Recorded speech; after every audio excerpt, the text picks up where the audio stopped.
বেশি সময় নেব না, রাত হয়ে গেছে। আপনারা সবাই জানেন কি ঘটনা ঘটেছে, নতুন করে অনুপ্রাণিত কিছু বলার নেই, কিন্তু কিছু নতুন ঘটনা ঘটেছে। আজকে কিছু নতুন ঘটনা ঘটেছে।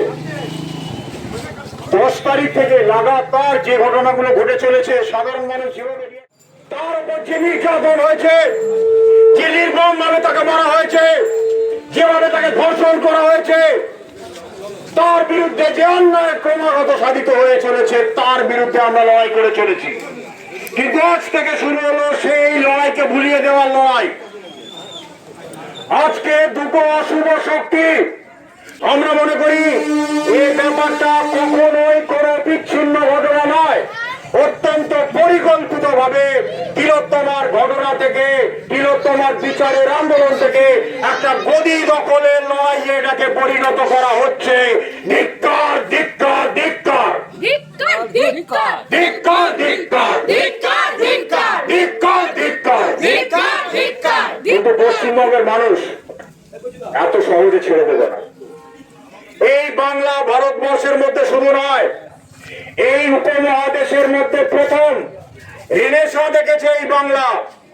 বেঙ্গল রেনেসাঁর ফসল এখনো পর্যন্ত যাদের রক্তে বইছে তারা হচ্ছে বাঙালি।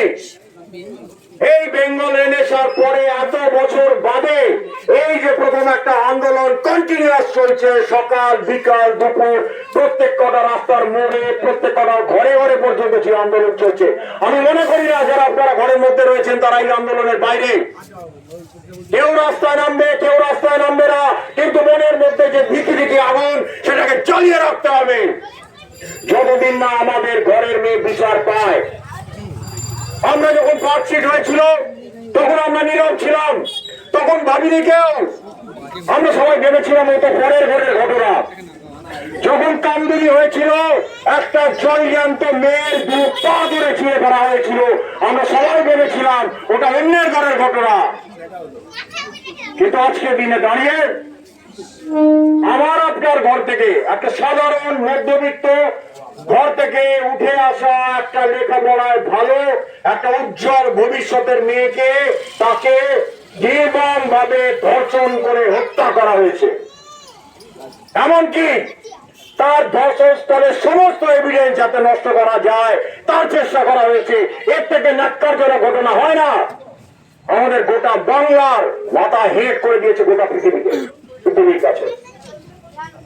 তো এই আগুন নিভে যাওয়া যাবে না, এই আগুনকে জ্বালিয়ে রাখতে হবে, এই আগুনকে মনের মধ্যে জ্বালিয়ে রাখতে হবে। আমরা ছাড়বো না, আমরা মাটিতে থাকবো, মাটিতে দাঁড়িয়ে আমরা লড়াই করবো। তবেই হবে তিলোত্তমার প্রতি আমাদের যে অঙ্গীকার, সেই অঙ্গীকারের শেষ আমরা দেখতে চাই। সকল সুধীবৃন্দ এবং আমার মাইক্রোফোনের আওয়াজ যতদূর যাচ্ছে সমস্ত শুভবুদ্ধি সম্পন্ন মানুষকে আমার প্রণাম।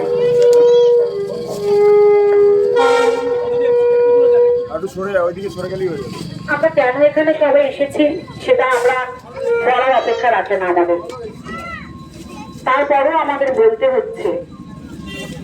তার কারণ আমাদের এই যে কষ্ট, আমাদের সামনে ঘটে যাওয়া ঘটনার যে একটা নিরবধি প্রচেষ্টা এখনো চলছে, সেটা থামিয়ে দেওয়ার, তার জন্য আমাদের বলতে হচ্ছে।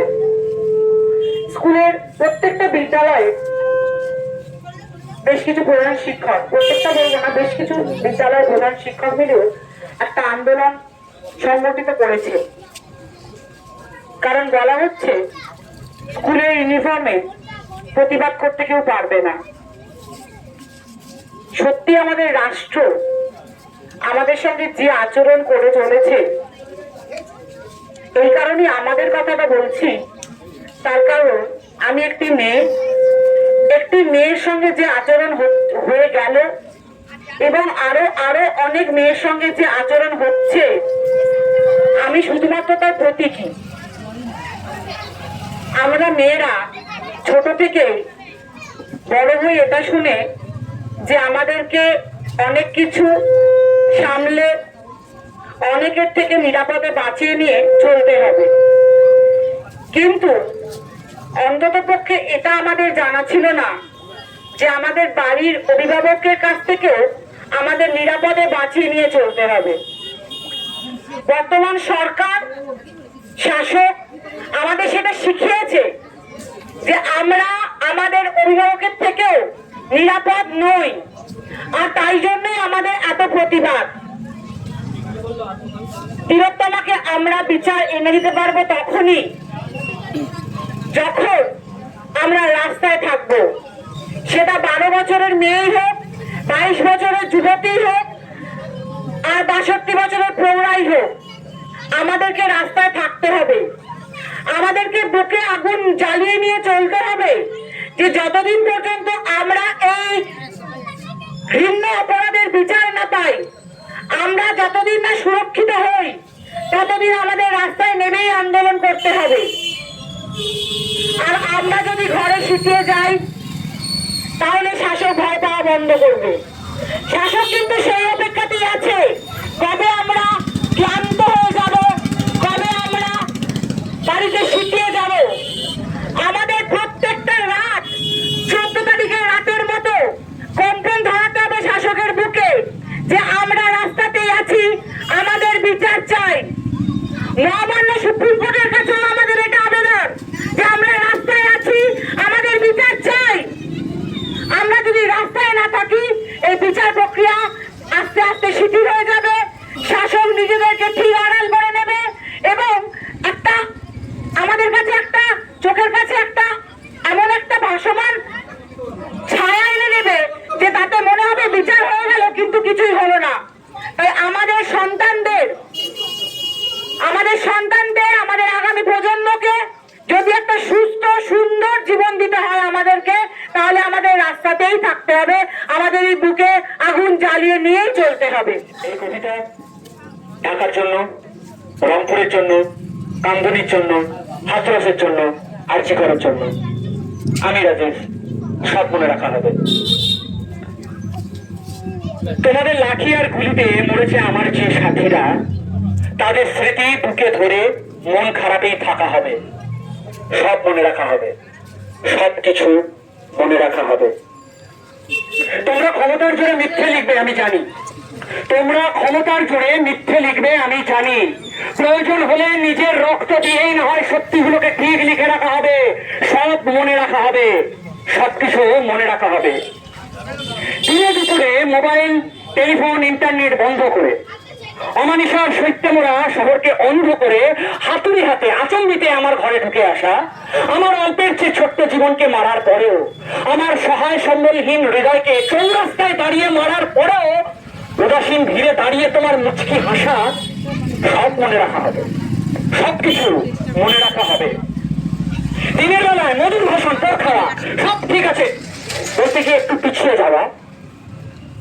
অন্ধকার হলেই অধিকার দাবিতে গুলিয়ার লাঠির বাড়ি, যাদের গায়ে আঘাত চিহ্ন তাদেরকেই বলো বদমাইশের ধারিয়ে, সব সব মনে রাখা হবে, সবকিছু মনে রাখা হবে। এও মনে রাখা হবে যে তুমি কোন কোন পথে বারবার ভাঙতে চেয়েছো দেশ, আর এও মনে রাখা হবে বারবার সেই ভাঙন ঠেকানো হয়ে উঠেছিল আমাদের অভ্যেস। সব মনে রাখা হবে, সবকিছু মনে রাখা হবে। পৃথিবীর ইতিহাসে যেদিন ভিড়ুর পরিমাপ করা হবে, সেদিন তোমার নাম মনে রাখা হবে। সেই সময় যেদিন বীরের নাম উচ্চারণ হবে, আমাদের নাম মনে রাখা হবে। যে কেউ কেউ ছিল যাদের যাদের প্রয়াস হাতুড়ির ঘাড়ে ভাঙা যায়নি। কেউ ছিল যাদের মহাজন পুঁজি কিনে নিতে পারেনি। কেউ ছিল ঝড়ের পরও যে লড়াইতে হয়নি শান্ত। নিজ মৃতদেহ দেখার পরও কেউ তো ছিল জ্যান্ত। সব মনে রাখা হবে। পৃথিবীটা কক্ষপথ ঘুরিয়ে ফেলতে পারে, তবু আমাদের কাটা ডানা ঝাঁপিয়ে উঠবার চেষ্টা, আমাদের ভাঙা গলার চিৎকার ও চেষ্টা, সব মনে রাখা হবে, সবকিছু মনে রাখা হবে। তুমি রাত লেখো, আমরা চাঁদ লিখবো। তুমি জেল ভরো, আমরা দেওয়াল লিখবো। তুমি এফআইআর লেখো, আমরা কবিতা লিখবো। তুমি বরং খুন করে দাও আমাকে, আমি প্রেত হয়ে সেই খুনের বয়ান ফেরত পাঠাবো তোমাকে। এত জোরে বলবো যে বধিরাও শুনতে পাবে, এমন স্পষ্ট লিখবো দৃষ্টিহীনরাও দেখতে পাবে, কিন্তু সব মনে রাখা হবে। তুমি পড়তে সেটাও কালো, আমার গোলাপের রং লাল। তুমি শোষণে খুব ভালো, কিন্তু আকাশের যে আলো তাতে ইনকিলাব লেখা থাকবে থাকবে, সব মনে রাখা হবে। তোমায় যেন চিরকাল অভিসম্পাদ করা যায় সেই ব্যবস্থা নেওয়া হবে। তোমার কালো কীর্তির গায়ে যাতে আরো কালি লেপা যায় সেই ব্যবস্থা নেওয়া হবে। এ মরণ খেলা যেন কোনোদিনও না ভুলি সেই অঙ্গীকার নেওয়া হবে। সব মনে রাখা হবে, সবকিছু মনে রাখা হবে। আমাদের যাত্রা এইভাবে চলবে, চলছে, চলতেই থাকবে। এবং আজকে আমাদের অনুষ্ঠান এখানেই শেষ করব একটা গানের মাধ্যমে। তার আগে আবারও বলতে চাই, we want justice, we want justice, we want justice. শুধু একটা কথা আপনাদের মনে করিয়ে দিই, এইভাবে পথে যারা নেমেছে আমাদের সঙ্গে স্কুলের বাচ্চারাও আছে। অদ্ভুত ব্যাপার সব ঘটছে চারিদিকে। 6টা স্কুল একসঙ্গে পথে নেমেছিল, তার মধ্যে 3টে আমাদের হাওড়ার স্কুলকে শোকজ করা হয়েছে। আমরা এর তীব্র নিন্দা করছি এবং প্রতিবাদ করছি। যেখানে সুপ্রিম কোর্ট অর্ডার দিচ্ছে যে প্রত্যেকটা মানুষের যদি শান্তিপূর্ণ সহাবস্থান করে বা শান্তিপূর্ণভাবে প্রতিবাদ করে তাহলে সেই প্রতিবাদ করতে দিতে হবে, তখন শোকজ করার অধিকার কে দিচ্ছে ক্ষমতাকে? আমরা আবার বলছি, সবাই আসুন, আমরা সচেতন হই, সবাই পথে নামি। পরশমণি সোহাগ প্রাণে এ জীবন পূর্ণ করো, এ জীবন পূর্ণ করো, এ জীবন পূর্ণ করো, এ জীবন